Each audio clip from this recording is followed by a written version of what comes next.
So this is Kal Kat, the Kal Katster. This is day 2 of Fanime Con 2022. And show the con swag right away. It's a con swag, the swagger, the con swag. Here's the con shirt. They were running out of them. So. Con shirt. Looks like a retro sort of picture. Sort of discotheque picture. Alright, so the slideshow will be different from the family yet again. So this is going to be stuff that's not on the slideshow discussion. Okay, yeah. Elaborate more on the events that passed by on the thing, including the slightly dirty lens in the beginning of that. Yeah. So when I arrived there, Silly Kelly and Kimchi, MC Kimchi, also known as Jane Piedmont, she was actually there. Yeah, Silly Kelly was going in drag as Kimchi, and he was Hera. He called himself Hera, Princess of Power, but he did not have falsies. But the shirt was kind of bunched up, sort of like he could. So he had no cheater. It was funny. But as the Kal Kat Hera song goes, for the honor of love, for the power of lust, he has the power. He has the power. Ooh, Hera. Hera. Psst. He is Hera, and then he says at one point that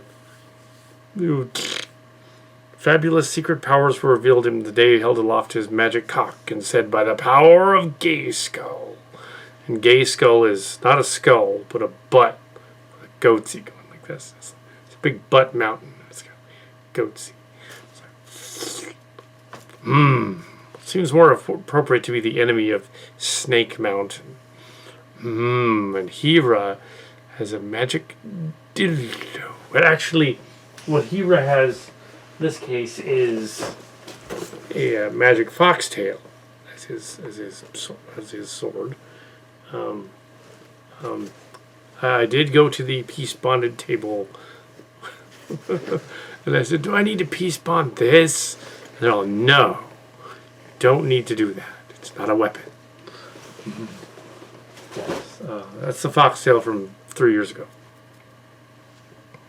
So at one point as well, the Hera, Princess of Power, had the bright colored shiny shirt. Hera was Lady Gaga basically, and yeah, shiny shirt. Tomorrow there will be a different furry. There will be an Eeyore furry. Today there was a sort of a Chewbacca Kal Kat Teddy Ruxpin furry for about maybe 2 hours.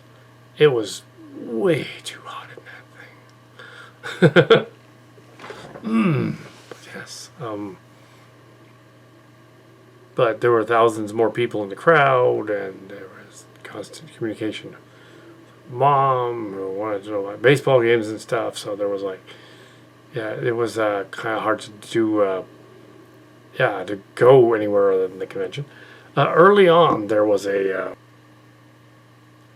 Ballon de Bijon. It's probably pronounced Bijon because the N is probably silent because it's French. The Bijon. I keep saying Boujon, but it's not. It's Bijon.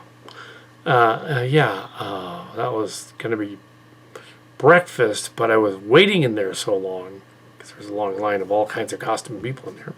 Half of the costumes of which, more than half of which, I don't know who they were. For a full 45 minutes, I should have given up because it was basically lunch for breakfast. That's how long I was in there. So I missed out on one of the panels, and I had to make up for it. So I went to one of the legacy panels from one of the guests.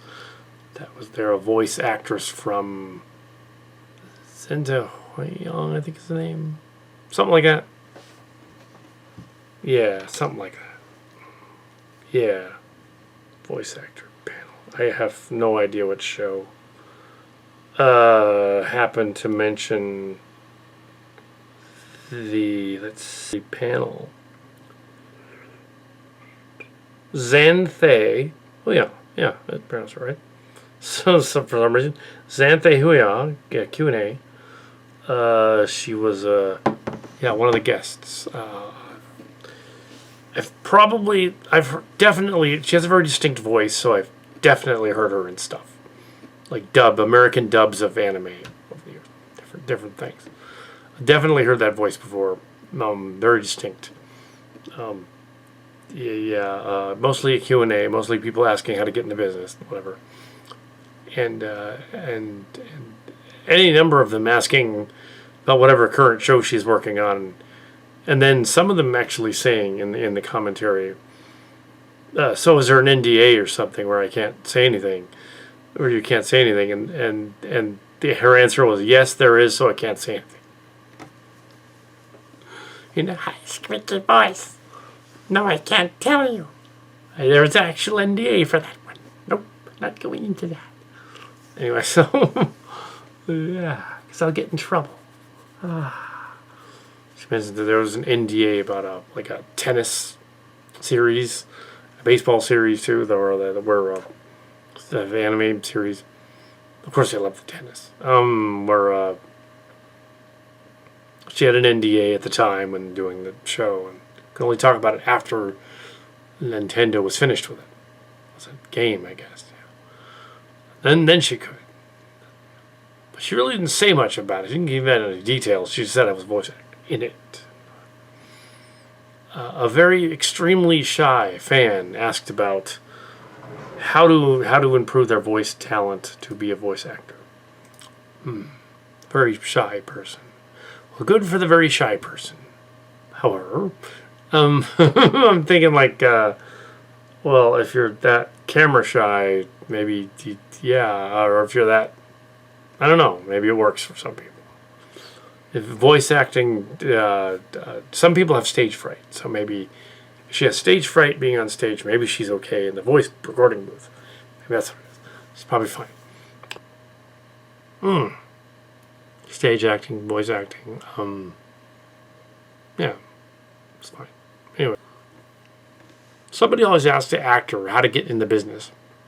It's like the actor doesn't know.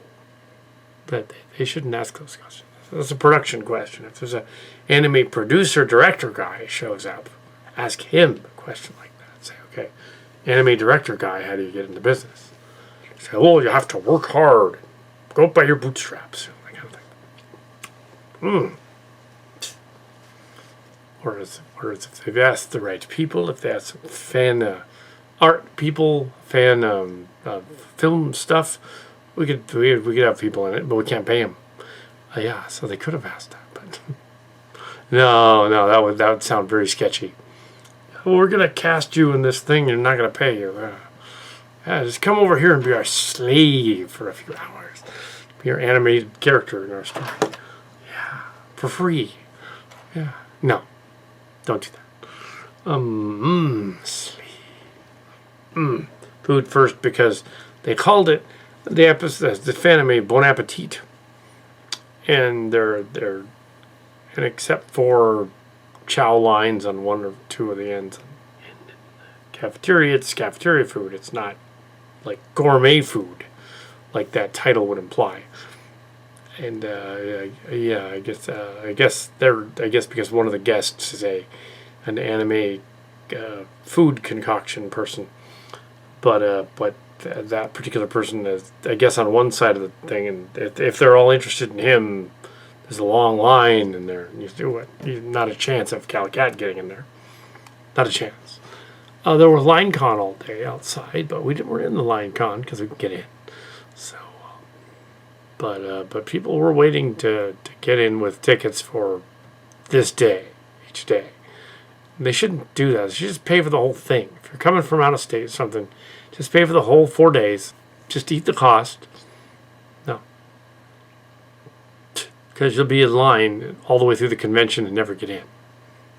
Don't do it that way. Also in the panel Cthulhu for President, they were back. The Cthulhu for President guys from 3 years ago and a year before that. Joking about, well, you didn't elect Cthulhu for president, so you kind of made it worse. A picture of Biden with an anime girl or something, and Trump saying "get off my lawn" or something, and yeah, they were basically making fun of everybody. And everybody that asked a question was immediately insulted because that was the panel. That's the way it worked. So it's a humiliation and kink panel. They also mentioned in the guide several Lolita panels, but I'm not going to those. Even though the movie they stole that name from is not what they were thinking when they made up the panels. They were just thinking something a little less innocuous than the movie and the book. They were thinking, sexy girl. That's what they were thinking. Of course, the Japanese are a little odd that way, and a little kinky. Somebody should have told them, no, you can't call it that, because that sounds like that awful book and movie where that doesn't where that's not cool. Yeah, that's just gross. Don't do that. I'm sure the panels were innocent enough. I didn't go, but yeah, they weren't talking about the movie, the American movie, at all. But yeah, we've been down that road before. Cthulhu panel was interesting, though, in that someone, apparently a lady, like in the middle of the whole thing, couldn't stand the excitement and had a seizure, epileptic type seizure, and collapsed onto the floor. And down by the guys, and they called it cold blue to the convention, which only happened in one way once before at one of the other conventions. I think it was the 2017 one where somebody got too excited waiting. It was a similar thing. It was heat stroke in that case. Somebody's in that line waiting for the Doug Walker panel, and they passed out because it was heat stroke. Code blue, rescue the guy. But that, in this case, it was a seizure, which is messed up. So it was really quiet in there for the longest time. The paramedics came in, and they didn't bring in a stretcher or anything, but paramedics and stuff showed up. It was down in the lower floor, so they didn't need to holler off or nothing. But then the panel started again after everything was okay, and I guess they got to go checked out in the sick bay or whatever stands for their triage, their infirmary, I guess, and then continue the story, unabated to the bizarre. Somebody. Well, hopefully they feel better. It sucks. So I guess the panel was just too much for her. Wasn't anyone from Pine Hill, was it? I don't know. That would be interesting. There were a couple of people that had the epilepsy at Pine Hill. It'd be interesting if it was one of them. Oh my God, it's Alan. No, or whatever. Like, oh wow. No, I couldn't see who it was. From where I was in the back. So that was strange. It's messed up. Lost the ears toward the end over by the art place. Somebody snatched them up when they fell on the ground. And the wind picked up and they dropped off. I had them on a belt. They fell off the belt. So the ears are gone, but I'll have to get more ears. So I went back to look for more ears. Couldn't find any in there. Maybe we should look in the art part. The art gallery might have them. Somebody might have done ears. So yeah, I'm sure those were made by somebody in it. So yeah, I got to go into the art gallery, crafts person, and see if they're in there and get a pair of ears. To replace them. Oh my.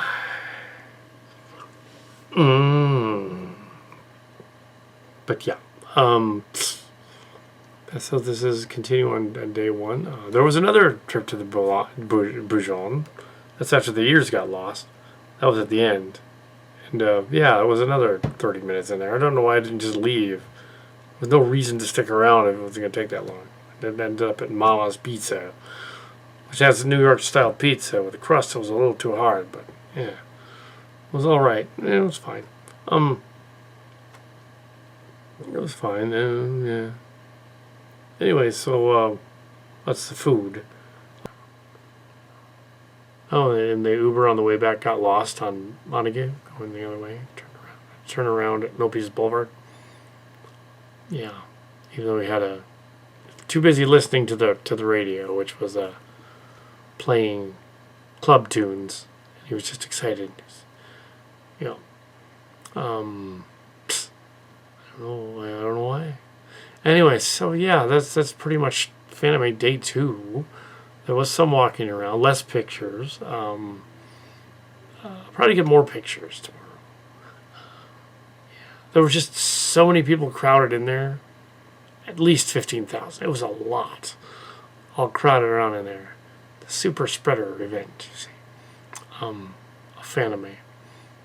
And yeah, so this was day 2. It means we have to do 3 and 4 in order to get about a long 2-hour epic video thing out of it. The slideshow and or at least 90 minutes. The slideshow and the events thingies. Kal Kat's panel, I assume, is tomorrow. Kitty Keys or whatever. But he missed out on the other one on the first day. Yeah. They completely canceled out everything before 3 on the first day of the panels. So, yeah, he doesn't really have a panel, but they don't know that. But he does. I don't know if those Bon Appetit lines are. There are lines there for their snack food, but they're long. There's also outside. There's also hot dog vendors, but I don't know about that. I don't know how long those things have been sitting out there. Yeah, they may not be hot dogs. They may be people. Because in the Cthulhu panel, Cthulhu Eats People, they sort of skirted over the idea that Lovecraft was totally a racist, and he would be all for not only killing and eating everyone, including babies, but he would be for killing and eating all of the primitives first, and people that aren't like him. It's messed up. Because, yeah, the others were a euphemism for anybody that wasn't Lovecraft's race. This messed up. This messed up, Charlie Brown.